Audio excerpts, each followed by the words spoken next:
નમસ્કાર, આપ જોઈ રહ્યા છો ન્યૂઝ 18 ગુજરાતી। હું છું સિદ્ધાર્થ ધોળકિયા। ભાજપ રાષ્ટ્રીય અધ્યક્ષ જેપી નડ્ડા રાજકોટમાં છે। હાલમાં પ્રદેશ પ્રમુખ સીઆર પાટીલ સંબોધન કરી રહ્યા છે। સીધા ત્યાં જઈએ। સજેશનને પણ ધ્યાનમાં લેજો અને એ રીતે એમનો સંપર્ક જાળવી રાખજો। ફરીથી હું આપ સૌને આજે આટલા ધોમધકતા તાપમાં પણ આપ આટલા દોઢ 2 કલાક લેટ થવા છતાં પણ તમે જે રીતે શિસ્ત સાથે અહીં બેઠા છો એટલા જ માટે ભારતીય જનતા પાર્ટીને પાર્ટી વિથ ડિફરન્સ કહેવામાં આવે છે। આ તમારા શિસ્તને પણ વંદન કરું છું અને ફરીથી ઇલેક્શન સુધી લાઠી વાળ્યા વગર પૂરી તાકાત સાથે પોતાના વિસ્તારને સાચવજો, બધાનો સંપર્ક કરતા રહેજો। એ જ વિનંતી સાથે મારી વાતને વિરામ આપું છું। જય જય ગરી ગુજરાત, ભારત માતા કી જય। खूब खूब धन्यवाद प्रदेश अध्यक्ष श्री आदरणीय સીઆર પાટીલ સાહેબ જે એક નવી ઉર્જા સાથે આપણને બધાને પણ ઉર્જાવાન બનાવી રહ્યા છે। હવે હું આદરણીય શ્રી ગુજરાતના લોકપ્રિય મુખ્યમંત્રી શ્રી આદરણીય ભૂપેન્દ્રભાઈ પટેલ સાહેબને વિનંતી કરું કે આજે આપણને સૌને ઉદ્બોધન કરે।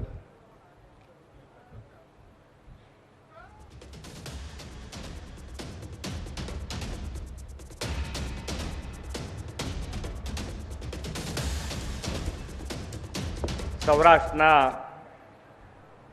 આર્થિક પાટનગર તરીકે આગવી ઓળખ ધરાવતા રાજકોટ મહાનગરને આંગણે ભારતીય જનતા પાર્ટી ગુજરાત પ્રદેશ દ્વારા આયોજિત મહાનગરપાલિકા, નગરપાલિકા, જિલ્લા પંચાયત, તાલુકા પંચાયતના ચૂંટાયેલા પ્રતિનિધિઓના વિશાળ સંમેલનમાં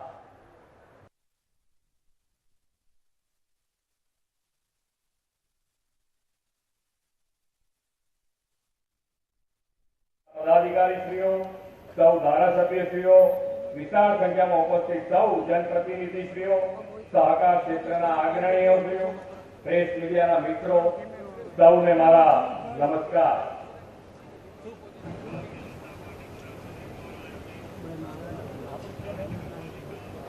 આજે પ્રદેશ સદા સંગઠનના પદાધિકારીશ્રીઓ, સૌ ધારાસભ્યશ્રીઓ, વિશાળ સંખ્યામાં ઉપસ્થિત સૌ જનપ્રતિનિધિશ્રીઓ, સહકાર ક્ષેત્રના અગ્રણીઓશ્રીઓ, પ્રેસ મીડિયાના મિત્રો, સૌને મારા નમસ્કાર।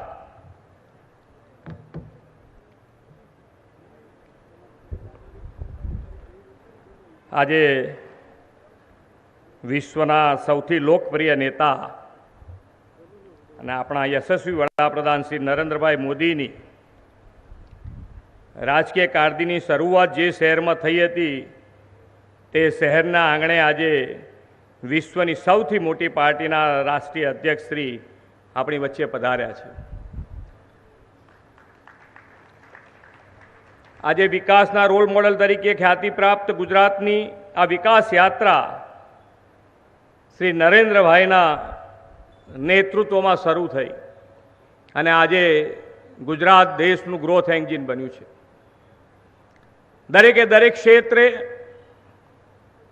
મજબૂત પાયો માન્ય નરેન્દ્રભાઈના નેતૃત્વમાં નખાયો અને દરેકે દરેક ક્ષેત્રે એટલે રોડ રસ્તા હોય, પાણી હોય, લાઇટ હોય, ઉદ્યોગ હોય કે પછી સુરક્ષાની વ્યવસ્થા હોય, દરેકે દરેક ક્ષેત્રે અત્યારે છેલ્લા 2 દાયકાથી જે વિકાસની રાજનીતિ માન્ય નરેન્દ્રભાઈના માર્ગદર્શનમાં શરૂ થઈ છે એની એ ગતિએ, એનાથી પણ વધારે સારી ગતિએ આપણા સૌના સાથ અને સહકારથી હું ને મારી ટીમ આગળ વધારી રહ્યા છે। આપણે ઘણી વખતે આપણને એમ થાય કે ભાઈ જ્યારે જ્યારે આજે આટલા મોટા કોવિડ જેવી મહામારીમાંથી આપણે બહાર નીકળ્યા છે ત્યારે કેટલાય દેશ આ કોવિડ જેવી મહામારીમાં આર્થિક સંકટોમાં પણ ઘેરાયા છે અને એવી પરિસ્થિતિમાં પણ હમણાં છેલ્લા આપણે 10 દિવસ પહેલાં જોયું હશે તો આપણો ભારત દેશ પહેલી 5 અર્થવ્યવસ્થામાં જે દેશો આવે છે એમાં આપણું નામ સ્થાપિત કર્યું છે। આ કોવિડ પછીની પરિસ્થિતિ છે એટલે ખૂબ સારી રીતે જેને કહી શકાય એ રીતે આપણો દેશ માન્ય નરેન્દ્રભાઈના નેતૃત્વમાં આગળ વધી રહ્યો છે અને આપણને પણ ગુજરાતને પણ આજે ડબલ એન્જિન સરકારનો લાભ મળી રહ્યો છે। કોવિડ પછી ગુજરાત સરકારે પણ અત્યાર સુધીનું સૌથી મોટામાં મોટું બજેટ આપ્યું છે। અને મોટું બજેટ આપ્યા છતાં પણ આજે આખા દેશમાં નીતિ આયોગના નાણાકીય માળખામાં આજે દેશમાં ગુજરાત નાણાકીય પોઝિશનમાં નંબર 1 ઉપર છે. આજે પણ આજે કોવિડ જેવી મહામારી પછી પણ જ્યારે નાણાકીય પરિસ્થિતિ આપણી આટલી મજબૂત હોય અને એ મજબૂત પરિસ્થિતિમાં જ્યારે આપણે આગળ વધતા હોઈએ ત્યારે આપ સૌ કાર્યકર્તા જે રીતે પબ્લિક વચ્ચે રહી આપણી પાર્ટીએ હર હંમેશ કોઈ દિવસે ચૂંટણીલક્ષ કાર્ય કર્યું નથી. આપણે હર હંમેશ પ્રજા વચ્ચે રહી પ્રજા માટે કામ કરવા ટેવાયેલી પાર્ટીના સૌ કાર્યકર્તાઓ છીએ અને એના પરિણામે જ અહીંયાથી હમણાં જ પાટીલજીએ કીધું કે આપની શિસ્તના દર્શન થાય છે. મને કહેવામાં આવ્યું અહીંયા લગભગ 12 થી 12:30ની વચ્ચે અહીંયા આપ આવી ગયા છો અને છતાં પણ જે ખુમારીથી આપ બેઠા છો એ ભારતીય જનતા પાર્ટીનો જ કાર્યકર્તા બેસી શકે, બીજા કોઈની તાકાત નથી. અને એટલે જ આપણે કહીએ છીએ કે દેવથી દુર્લભ આપણો પાર્ટીનો કાર્યકર્તા છે. ગમે તેવી પરિસ્થિતિ હોય પણ એ રમેશ કોઈ દાડો થાક્યા વગર એના એ જનૂન સાથે આગળ વધ્યા છે અને એટલે જ આજે જે પાર્ટી સૌથી મોટી પાર્ટી બની છે અને આપણે એ જ માન્ય નરેન્દ્રભાઈએ જે સંસ્કૃતિ આપણી ચાલુ કરી છે, વિકાસની રાજનીતિ શરૂ કરી છે, એ જ પાયા ઉપર એ જ ગતિથી વધારે સારી રીતે આગળ વધવા માટે આવો આપણે સૌનો સાથ, સૌનો વિકાસ, સૌનો વિશ્વાસ અને સૌના પ્રયાસથી ફરીથી એની એ ગતિ એનાથી વધારે સારી ગતિએ આગળ વધી અને 2022માં માન્ય નરેન્દ્રભાઈ, માન્ય અમિતભાઈ, નડ્ડાજી અને આપણા પાટીલજી જે ઈચ્છે છે એનાથી પણ વધારે મજબૂતાઈથી 22માં આપણે ભારતીય જનતા પાર્ટીનું ફરી શાસન પર બેસીએ એ જ અભ્યર્થના. ભારત માતા કી જય, વંદે માતરમ, જય જય ગરવી ગુજરાત. ખૂબ ખૂબ ધન્યવાદ श्री आदरणीय श्री मुख्यमंत्री श्री भूपेंद्र भाई पटेल साहब नो. अब मैं नम्र निवेदन करूंगा हमारे कर्मठ और कार्यकर्ताओं में प्रेरणा स्रोत ऐसे हमारे यशस्वी राष्ट्रीय अध्यक्ष श्री, जिसके नेतृत्व में पूरे भारतवर्ष में भारतीय जनता पार्टी को विजय प्राप्त हो रहा है, ऐसे हमारे यशस्वी राष्ट्रीय अध्यक्ष श्री आदरणीय जेपी नड्डा साहब को मैं विनंती करता हूं कि हमें मार्गदर्शित करें.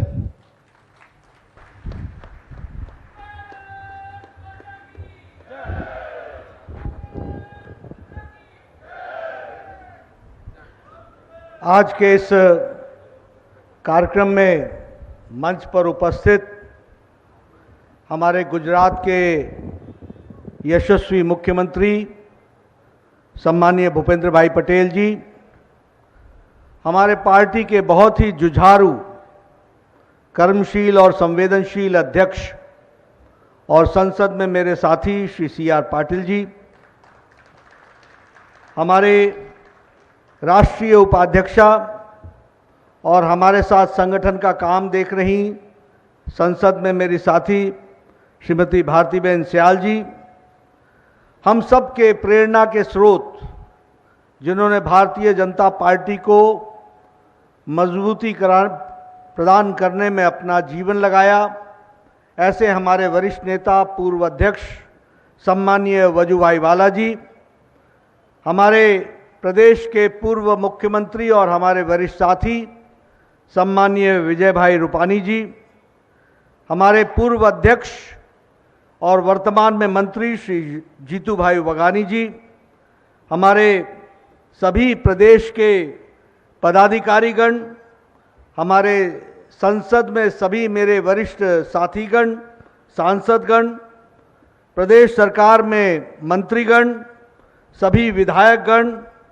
और जिला और मंडल के पदाधिकारीगण और हमारे चुने हुए प्रतिनिधि, जिला परिषद के प्रतिनिधि, नगर पालिका के प्रतिनिधि, BDC के प्रतिनिधि और हमारे महानगर पालिका के सदस्यगण, मीडिया के मेरे साथी, प्रिंट मीडिया और इलेक्ट्रॉनिक मीडिया के मेरे साथी, ये मेरे लिए सौभाग्य की बात है कि आज मुझे सौराष्ट्र में राजकोट में आने का सौभाग्य मिला है और सभी चुने हुए सौराष्ट्र के प्रतिनिधियों के दर्शन करने का मौका मिला है. मैं आप सबका हार्दिक अभिनंदन करता हूं, स्वागत करता हूं. और जब मैं सौराष्ट्र की बात करता हूं तो ये संतों की भूमि है और ये सावज की भूमि भी है।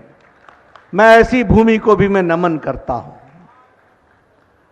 मित्रों, काफी समय से मेरी इच्छा थी कि आप सबके साथ में आपके दर्शन करूं, लेकिन आप सबको मालूम है कि बहुत बार मुझे आपके साथ वर्चुअल मीटिंग में जुड़ने का मौका मिला, सांसदों के साथ, विधायकों के साथ, जिला परिषद के सदस्यों के साथ અને ભાજપ પર लंबे अरसे के केवू बाद छे तरीके से मिलने का मौका કે मिला। નાની યાદ આવી सबसे पहले तो मैं आपको बधाई देना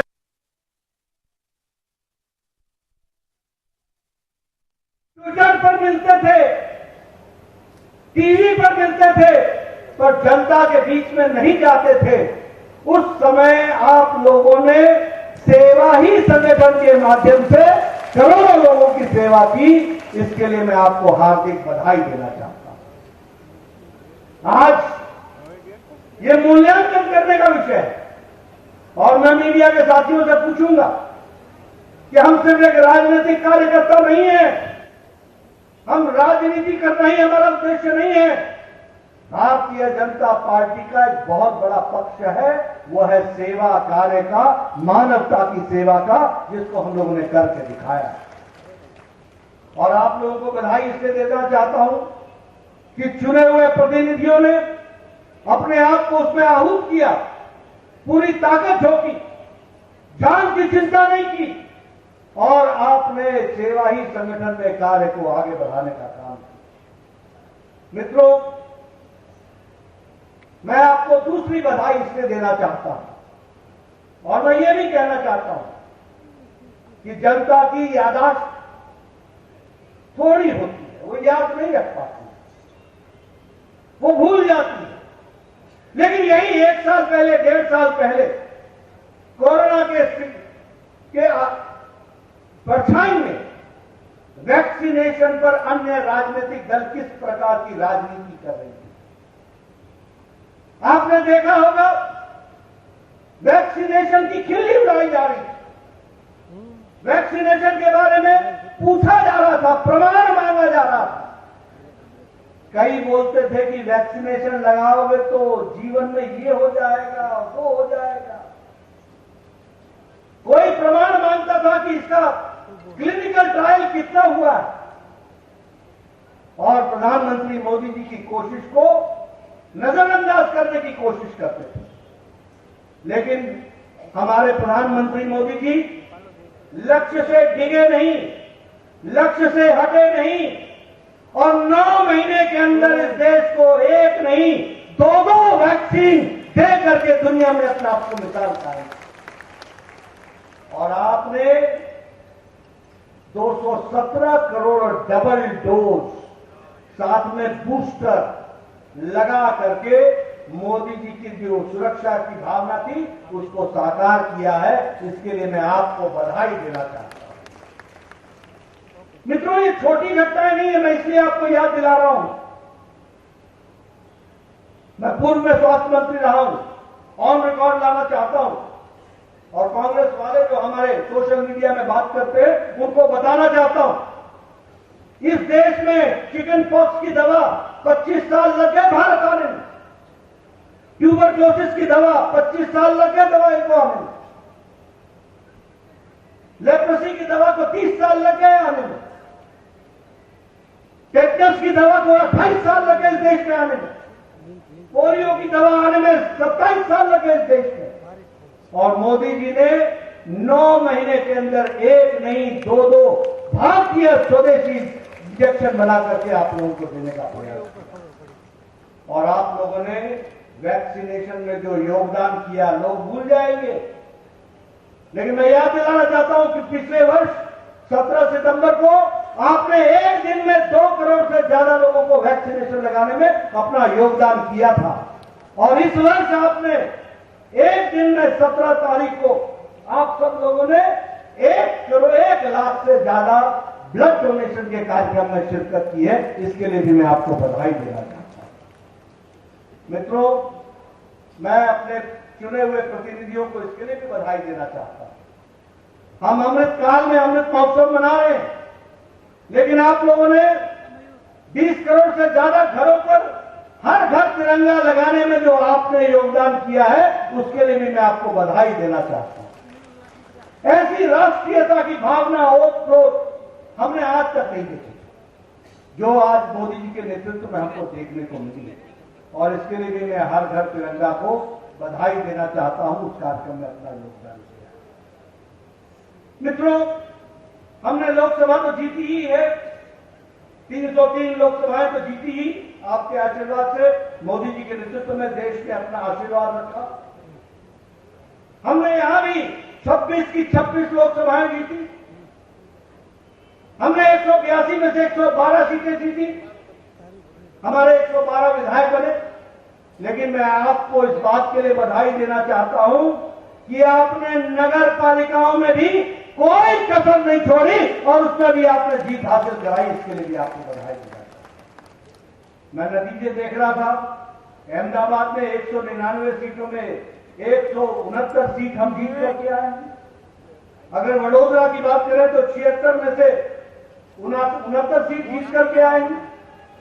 अगर हम सूरत की बात करें तो 120 में से 93 सीट जीत करके आए हैं। अगर हम गांधीनगर की बात करें तो 44 में से 41 सीटें जीत करके आए। अगर हम भावनगर की बात करें तो 52 सीटों में 44 सीट जीत करके आए। और जामनगर की बात करें तो 64 में 50 सीटें जीत करके आए। और राजकोट की बात करें तो 72 में से 68 सीट जीत करके आए हैं, ये भी हमको याद है। और जूनागढ़ में 60 में से 54 सीटें जीत करके आए। मित्रों, ये है आपकी मेहनत का नतीजा और ये है जनता का आशीर्वाद जो आपको मिला। इसको संजो कर रखना, ये आपकी और हमारी जिम्मेवारी है। अगर गुजरात नगर पालिका की मैं बात करूं, गुजरात के नगर पालिकाओं की, तो 2720 सीटों में से भारतीय जनता पार्टी ने 2085 सीटें जीती है। अगर जिला पंचायत की बात करें तो 31 में से हमने सारी की सारी 31 जिला परिषद जीती है, ये भी हमको 100% हमारा नतीजा रहा। अगर जिला पंचायत की बात करें तो 979 सीटों में आप 800 सीटों में से 979 सीटों में 800 सीटें भारतीय जनता पार्टी ने जीती। और तालुका की बात करें, आप सब लोग तालुका से भी आए होंगे, 4771 सीटों में 3551 सीट कमल के निशान पर जीत करके हमारे भारतीय जनता पार्टी। मित्रों, मैं आपको बधाई देना चाहता हूं, साधुवाद देना चाहता हूं कि आप लोगों ने 90% से ज्यादा नतीजे लेकर के भारतीय जनता पार्टी को यशस्वी बनाया है। और मैं गुजरात की जनता को भी धन्यवाद देना चाहता हूं, जिन्होंने एक तरफा फैसला भारतीय जनता पार्टी के पक्ष में दिया। और इसलिए हम जहां जिम्मेवारी के साथ सेवा के कार्य में जुटे हैं, राजनीतिक दृष्टि से जुटे हैं, उस कार्य को आगे बढ़ा रहे हैं। तो आज जब आपके साथ मुझे दर्शन करने का आपका मौका मिला है, तो मैं आपको प्रोत्साहित भी करता हूं और साथ ही साथ आह्वान करता हूं कि हम इसी रास्ते पर चलते रहेंगे, हम न डिगेंगे न हटेंगे, लोगों की सेवाओं में लगे रहेंगे और आगे बढ़ेंगे। इस बात का मित्रों, इसके साथ साथ मैं देश की तस्वीर भी आपको खींच कर बताना चाहता हूं। हमने सिर्फ नगर पालिका गुजरात का ही नहीं जीता, हमने लद्दाख में, लेह में हमने हिल काउंसिल भी जीती है, हमने वहां का लोकल सेल्फ गवर्नमेंट भी जीता है, हमने वहां भी द्रास भी जीता है, तो हमने कारगिल भी जीता है। और वहां से अगर हम अपनी यात्रा शुरू करें और नीचे आए तो हमने हिमाचल भी जीता है पंचायत में, और हमने चंडीगढ़ में म्युनिसिपल कॉर्पोरेशन भी जीता है, और हमने हरियाणा भी जीता है, और हमने उत्तर प्रदेश भी जीता है, हमने मध्य प्रदेश भी जीता है, और हमने कर्नाटक भी जीता है, हमने तेलंगाना में भी अपना झंडा गाड़ा है। इसको याद रखना। और गुजरात से लेकर, कच्छ से लेकर, और हमने नॉर्थ ईस्ट में त्रिपुरा जीता है, अरुणाचल प्रदेश जीता है, हमने मणिपुर जीता है, हमने सभी लोकल सेल्फ गवर्नमेंट को वहां भी जीता है। इसलिए उत्तर हो या दक्षिण हो, पश्चिम हो या पूर्व हो, कमल ही कमल खिला है, इसको हमको याद रखना है, इसको हमको समझना है। मित्रों, भारतीय जनता पार्टी सिर्फ कहने के लिए दुनिया की सबसे बड़ी पार्टी नहीं है। भारतीय जनता पार्टी आप लाखों करोड़ों कार्यकर्ताओं के पसीने के कारण, आप लाखों करोड़ों कार्यकर्ताओं के मेहनत के कारण आज देश के हर नक्शे पर दिखाई देती है, हर जगह दिखाई देती है। और इसी तरीके से हमको काम को आगे बढ़ाने की आवश्यकता है, उसको हमको पूरा करना है।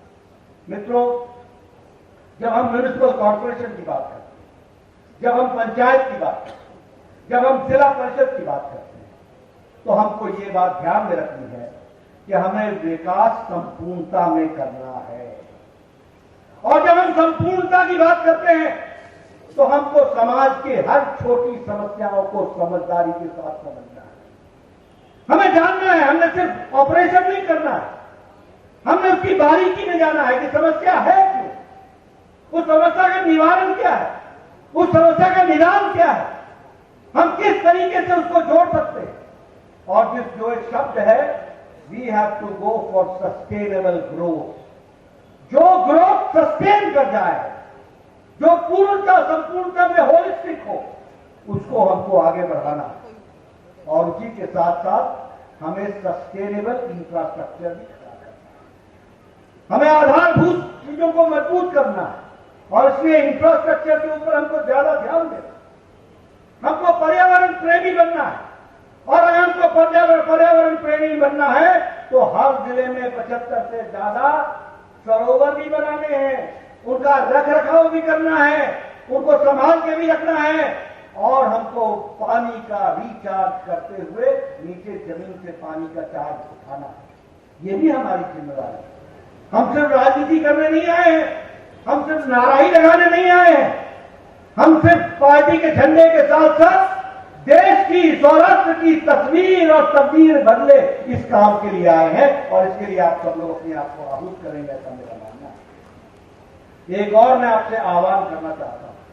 हमारे प्रधानमंत्री मोदी जी आज दिल्ली से अहमदाबाद जुड़े थे और उन्होंने सुबह हम लोगों को मेयर्स कॉन्फ्रेंस में महापौरों के, देश भर के 117 महापौरों को संबोधित करते हुए उन्होंने कहा कि हमको छोटे इंटरवेंशन से किस तरीके से नगर पालिका हमारी अच्छी हो सकती है, किस तरीके से हमारे गरीब जनता को अच्छे मकान मिल सकते हैं, किस तरीके से मध्य वर्ग में रहने वाले लोगों के जीवन आसान हो सकता है, किस तरीके से मध्य वर्ग में रहने वाले लोगों को हम उनका जीवन सुखद बना सकते हैं। તો ભાજપ અધ્યક્ષની પડે પડની અપડેટ્સ અમે આપ સુધી પહોંચાડતા રહીશું। હાલ રોકાઈ રહ્યા છે એક વિરામ માટે। આપ જોડાયેલા રહો ન્યૂઝ 18 ગુજરાતી સાથે।